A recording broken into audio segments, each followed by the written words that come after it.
Hello everyone, welcome back to my channel dialysis patient Mamta. दोस्तों, आप जानते हैं कि मैं खुद एक डायलिसिस पेशेंट हूँ। पिछले 13 सालों से मेरी दोनों किडनियाँ फेल है।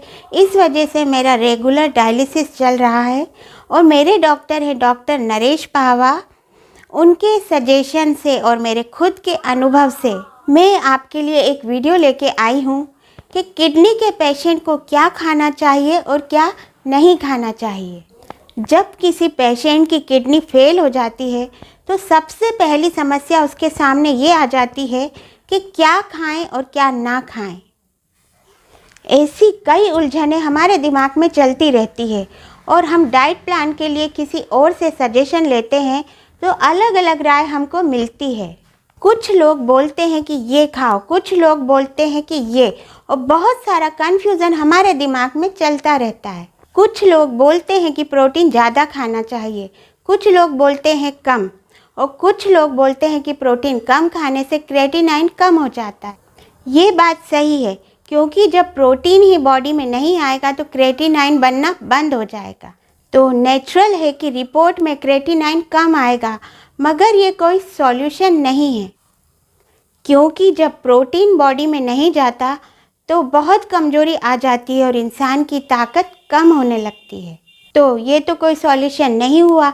इसलिए डायलिसिस पेशेंट के लिए पूरा एक डाइट प्लान होना बहुत ज़रूरी है। तो दोस्तों, डायलिसिस पेशेंट के लिए प्रोटीन से भी ज़्यादा ज़रूरी है सोडियम, पोटेशियम और फास्फोरस, और इसका बैलेंस होना बहुत ज़रूरी है। और किडनी फेल जिनकी है उस पेशेंट के अंदर ये चीज़ होने के चांसेस अधिक होते हैं, क्योंकि पोटेशियम, सोडियम और फास्फोरस बॉडी में बहुत ज़्यादा बढ़ जाता है तो बॉडी में बहुत सारी प्रॉब्लम्स क्रिएट हो जाती। किडनी काम नहीं करती तो या तो ज़्यादा पोटेशियम बढ़ जाता है या ज़्यादा सोडियम यूरिन से निकलना बंद हो जाता है और बॉडी में इसकी मात्रा बढ़ने लगती है। तो डाइट में इस बात का ध्यान रखना चाहिए जिससे सोडियम और पोटेशियम थोड़ा कंट्रोल में हो। तो क्या खाना चाहिए और क्या नहीं खाना चाहिए ये मैं आपको बताती हूँ। सबसे पहले मैं आपको बताऊंगी कि डायलिसिस पेशेंट को कौन से फल खाने चाहिए और कौन से फल नहीं खाने चाहिए। सबसे पहले आपको कौन से फल खाने चाहिए? सेब, स्ट्रॉबेरी, पाइनएप्पल, पपीता, तरबूज, ये फल आप खा सकते हैं। पर एक बात याद रखिए, जूस बिल्कुल नहीं लेना है। जूस अगर हम पीते हैं तो वो डायरेक्ट जाकर हमारे ब्लड में मिलता है, वो बहुत जल्दी हमको नुकसान करता है। अब बारी आती है डायलिसिस पेशेंट को कौन से फल नहीं खाने चाहिए।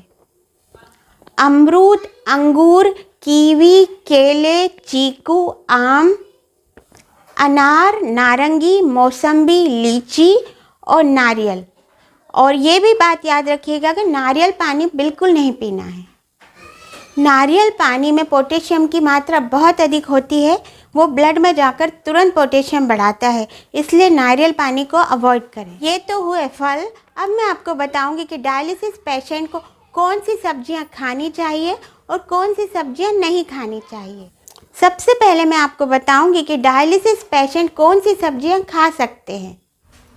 पत्ता गोभी, फूल गोभी, लौकी, भिंडी, टिंडी, करेला, प्याज, लहसुन, अदरक। अब आप कहेंगे प्याज, लहसुन, अदरक। प्याज, लहसुन, अदरक का इस्तेमाल आप जिस तरह अपनी सब्जी बनाते हैं उसमें करें, और जो क्वांटिटी आप यूज़ करते हैं वो ही करें। उसके अलावा आप एक्स्ट्रा उसको कच्चा ना खाएं तो बेटर होगा। ये सब सब्जियां खाने से आपकी बॉडी में पोटेशियम कम मात्रा में बढ़ेगा। और कौन सी सब्जियां आपको नहीं खाना चाहिए, जैसे कि आलू, शकरकंद, बीट रूट, पालक, मेथी, ब्रोकली और मटर। अगर आप ये सब सब्जियां भी खाना चाहते हो तो इसका एक ही तरीका है कि आप इन सब्जियों को पानी में उबाल लीजिए और उसका पानी फेंक दीजिए, फिर उसको अपनी तरीके से बना के खाइए। उबालने से, इसका पानी फेंकने से इसका पोटेशियम बहुत कम हो जाएगा, और सब्जी बनाने के बाद खाने से, पकने से भी उसका पोटेशियम बहुत कम हो जाएगा, जो आपको नुकसान नहीं करेगा।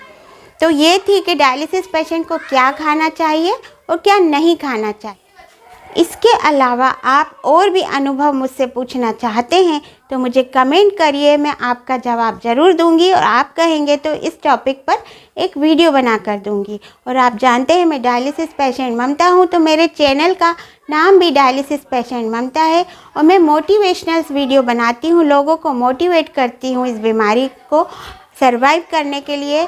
तो प्लीज़ मेरे चैनल को सब्सक्राइब कीजिए, लाइक कीजिए और शेयर कीजिए। Thanks for watching.